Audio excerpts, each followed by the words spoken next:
Oh my goodness. Kevin, where has the last month gone? Far too quickly. It was nice weather, wasn't it? We finally got to see some extended sun, so that was fantastic.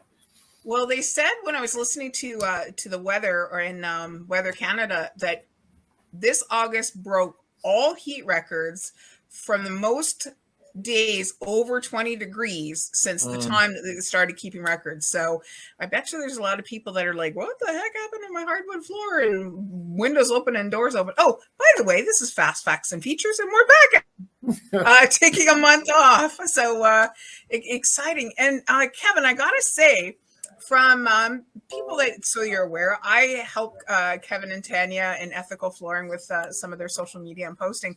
And I've been posting this past August, of course, the 20 days of going back and looking at previous Fast Facts and Features over the last 75 that we have done in the last year and a half. And wow, we've covered a lot of topics, my friend, and I think we're just at the beginning. There's no shortage of things in construction and general and flooring in particular. It's such an interesting business, really. I think that's why I'm attracted to it, and so many people are. It's just every day is a new thing, and every month there's some new product or something coming online, and there's a lot to talk about, and like you said, we've just scratched the surface of all of the things. Absolutely.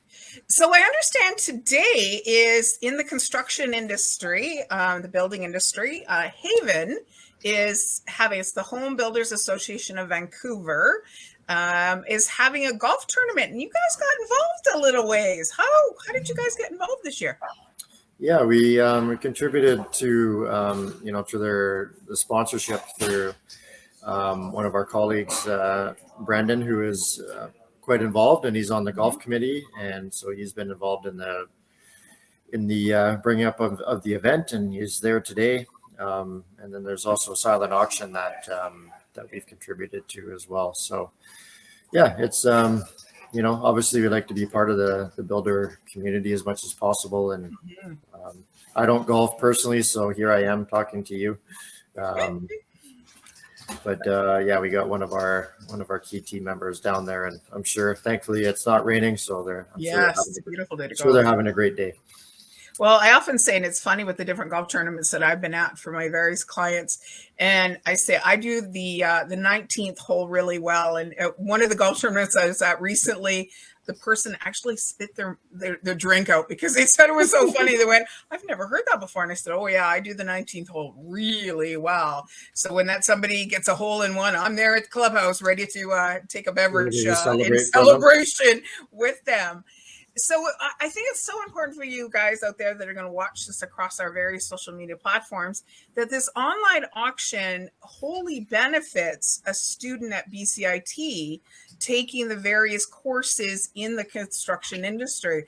And that's so important for businesses to give back for the next generation, because how many times have we heard of we can't find people to fill that particular position? And when somebody chooses to go into the trade to get the knowledge, we got to be there. We got to be there to support them in that endeavor, because let me tell you, anybody who works with their hands and on their knees and with their backs in this world, we got to support them any way that we can. I agree. Yeah. And it's, I've been a big proponent of trades education in school, even starting in high school. I heard from my grandfather, who was born in Germany, that was the norm, right? Like they had two streams, and if you preferred to work with your hands and we're going to get into trades, then they started quite early and even in middle school years. So by the time you graduated, you were essentially a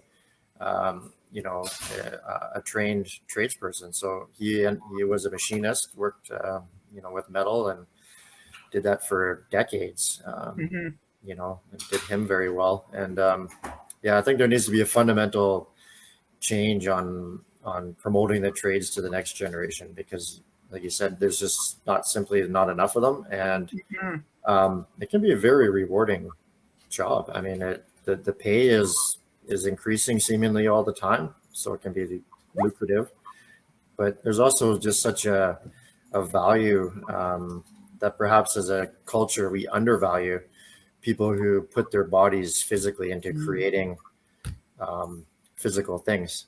Just as a case in point, I was talking with one of my street friends. Unfortunately, through a series of instances, he's homeless, but he was an iron worker. And he was telling me with great pride, he was an iron worker for 30 years until he got injured and couldn't work anymore.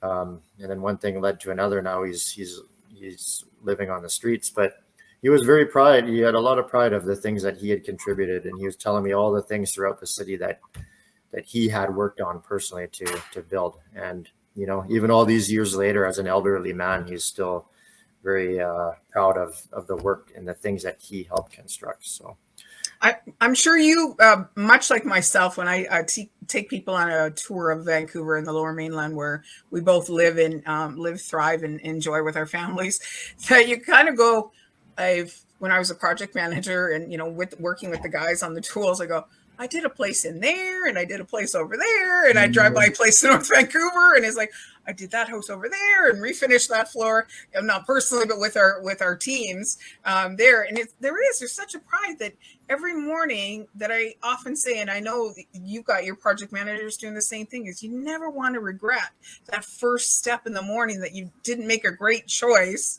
on your flooring. Like, what a way to set yourself up for the whole day when you open your eyes, put your feet on the floor and go, I should have chose a different floor. I'm really not in love with this floor. Every day you got to wake up and go, wow, today's a great day. And I've made some beautiful choices that's good for me and good for my family as well. No doubt. And it's not something that you can change, unfortunately, after the fact, right? If you've invested tens of thousands of dollars in a floor, and maybe it was a wrong choice or wrong color, or maybe you should have invested a few $1,000s more. That's a permanent fixture in your home that's not going to be changed anytime soon. So it's not as simple as buying a dress or buying a suit that you didn't like and then going, well, maybe I'll give this to somebody and try again, right? It's not. Yeah, exactly. It's not that simple. So, conversely, if you make the right choice, or you have expert advice in helping you, and you love what you picked and what happened, you should smile every day when you wake up and walk through your home and go, wow, this is gorgeous. I'm glad that this is the route we went. Yeah. And it's much like when you have visitors for the first time, or you've met some friends and then you invite them to your house for the first time, and they open the door, and we all look down, like, where do we put our feet when you cross the threshold? You put your feet down, you put your shoes off, or if you're a shoe on family, depending on, and you just look, and you just look around, and it's the expansiveness of a beautiful floor that's done, either a beautiful carpet, a beautiful laminate, very well installed. Oh my gosh. It seems like ages, Kevin, that I've talked to you. I think it's about 5 weeks now. So in this next coming, I called this September catch up. So in our next week, why don't we have a little chitty chat about what's going on in the way of your people? I know you've added to your team over the last couple of weeks and months. So let's check in and see what's going on in the way of the team that you have to be able to serve your clients.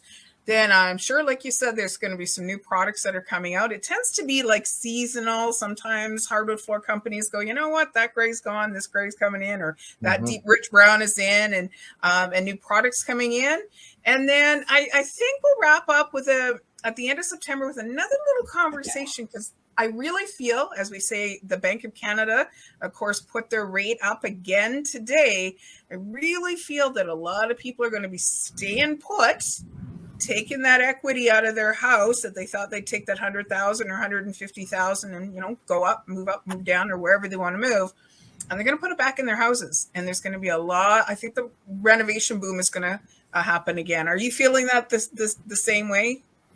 Yeah, I mean, that is our specialty, right? We do a lot of things here, and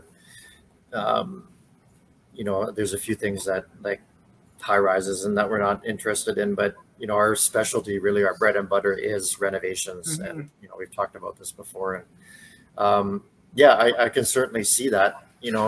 We're busy kind of in both. If people are moving, quite often they'll want to do their floor before they move into their new place, so that's pretty common.